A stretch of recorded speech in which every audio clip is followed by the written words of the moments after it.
Before we get on with the show, I should just tell you a couple of things that have changed about me because you might not know. First thing is, I'm very straight now. You should know that about me. I'm very straight. Thank you for laughing. That's nice of you. No, I'm not gay. I thought I was gay once. It was just trapped wind. I'm bisexual and yes. I gotta tell you, I love fucking pussy. Oh. Love licking a tit. Can't get enough. Tongue punching a minge. I love it. People don't believe this about me. They don't believe it. I've got this friend who's a top shagger of women, and he said to me once, he said, "How many times do you think you could fuck in a night before you get tired?" And I was like, "Less than one." One thrust and mummy's ready for bed, normally. He reckons he gets with a lot of women because he's got good upper body strength, which I think is quite a cynical view of women. But I said to him, "How do you get the upper body strength?" He goes climbing. Now, I'll never go climbing. I'm terrified of heights. But I said to him, "What's the scariest thing that's happened to you while you've been climbing?" And he said he was on a cliff face, and he was convinced he was in an avalanche. All this stuff came over the top of the cliff, went in his eyes, blinded him, went in his mouth, and he thought, "I'm going to die here." And he thought, the only thing I can do is just pull and hope for the best. And he just pulled and pulled and pulled, got himself over the top of the cliff, wiped his eyes, looked up, and there was a semicircle of people, and in the middle, a child holding an urn.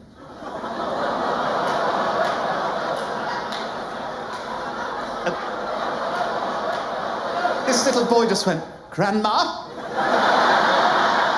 First time she's been eaten out in 30 years. Is that too much for it? Fuck off. There's a lot of sewing bee fans in. I can sense it. I get it. The other thing you should know about me is I'm very right-wing now. That's another thing you should know about me. Yes, I'm very right-wing. I went on the first Laura Koonsberg show, and well, I'll just show you what I said. This is what I said. I know that there's been criticism in the Mail on Sunday today about lefty, liberal, wokey comedians on the BBC. I'm actually very right-wing, and I loved it. Yes, I'm very right-wing. People were saying I was being sarcastic there. That's not me being sarcastic. I am very right-wing. Does this sound like sarcasm to you? Well done, Liz. That is not sarcasm. Liz Truss was in the room. I wanted her to know how I felt about her. This is the weird thing. What a fucking week this has been. Just like to people at home watching, we're filming this just after Liz Truss has resigned, so when you're watching this... No, she's my best friend! When you're watching this, fuck knows who's Prime Minister. It's probably just a moth. It's the Prime Minister moth going round. What are your policies? More lights? I don't know. Yes, I've been a very big Liz Truss supporter. I love Liz Truss. In fact, I was critical of Rishi Sunak on the show. I wanted him and the country to know what I thought about him. This is what I said. Well, it was nice to hear from Rishi Sunak. He's not going to be Prime Minister, so you may as well have interviewed Peter Andre. Guess who slipped into Mummy's DM straight after that? Peter fucking Andre himself. He said, "Samantha Peterson still cracks me up." That's reference to like an old bit of stand-up that I used to do. I replied to this, I said, "This whole week has been insania." A message that's very much remained on scene. But I am a very right-wing. I've been right-wing for a while. People don't know this about me. I was right-wing. This started with Nadine Dorries. Now, she was the... No, she's my best friend as well. She was the Minister for Digital Culture and Sport. She said she wanted more right-wing comedy on the BBC. I felt like I was the man for the job. So I was pitching shows to the BBC, right-wing versions of their existing programmes, see if I could get them commissioned. So, for example, I used to host the Great British Sewing Bee. I made a right-wing version of that. It's not called Sewing Bee, it's called Old Women and Puffs.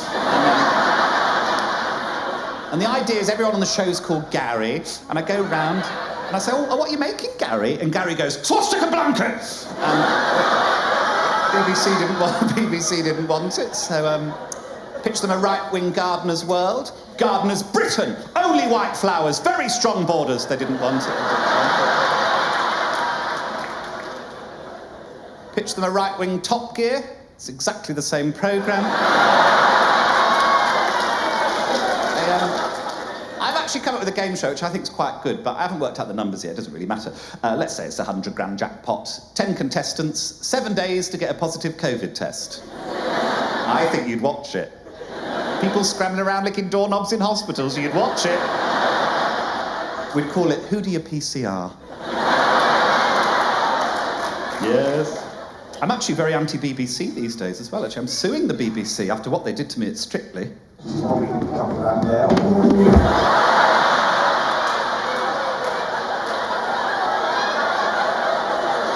Disgusting behaviour. Disgusting. It's a very pleasing thud, that, isn't it?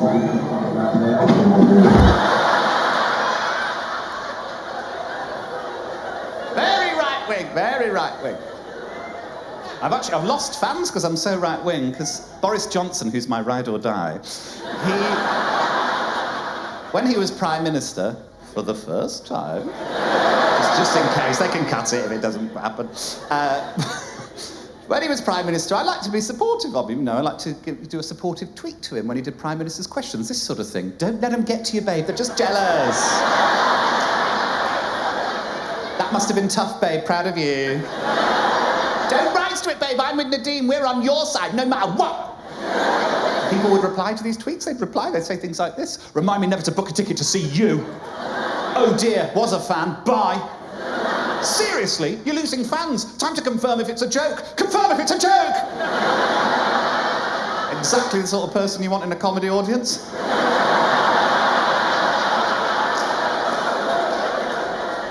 No!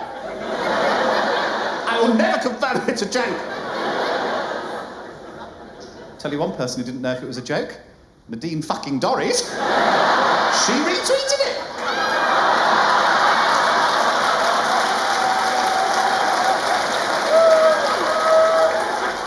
She was the Minister for Digital. Thick as mince. Very right-wing. I worked in the heart of government for a while, actually. I worked with Sue Gray on the Partygate report. Love Sue Gray. She loves a blue WKD, you just wouldn't think it.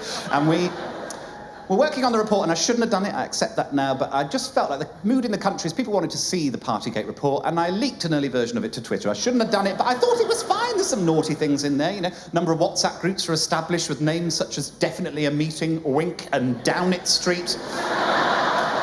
One minister insisted everyone get on the table and sing Pure and Simple by hearsay. It's absolutely fine, it doesn't matter. I won't tell you the next one, actually. I'll let Jeremy Vine tell you this one. And then he says, before one of the gatherings, somebody who worked with the Prime Minister insisted everyone be tested, and their nickname became Twatteral Flo.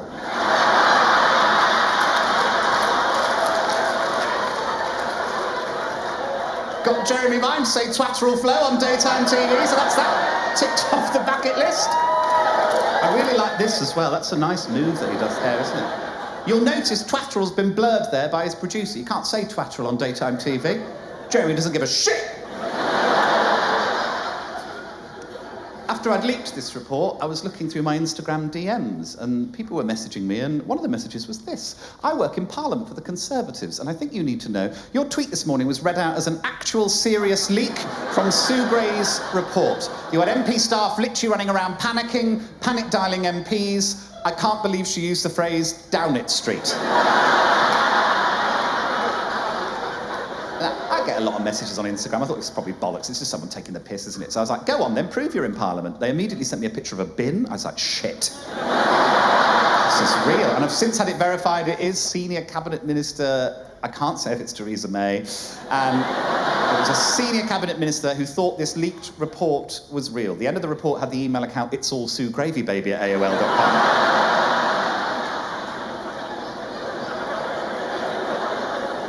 That whole week was crackers, but the Friday got even more crackers, and I haven't talked about this publicly, actually. Late on the Friday, I got an email from the Prime Minister's secretary with a letter from the Prime Minister, which I've had to redact for legal reasons, but I'll show it to you because I like you. Just don't tell anyone. It was a very simple letter. All it just said was, confirm if it's a joke!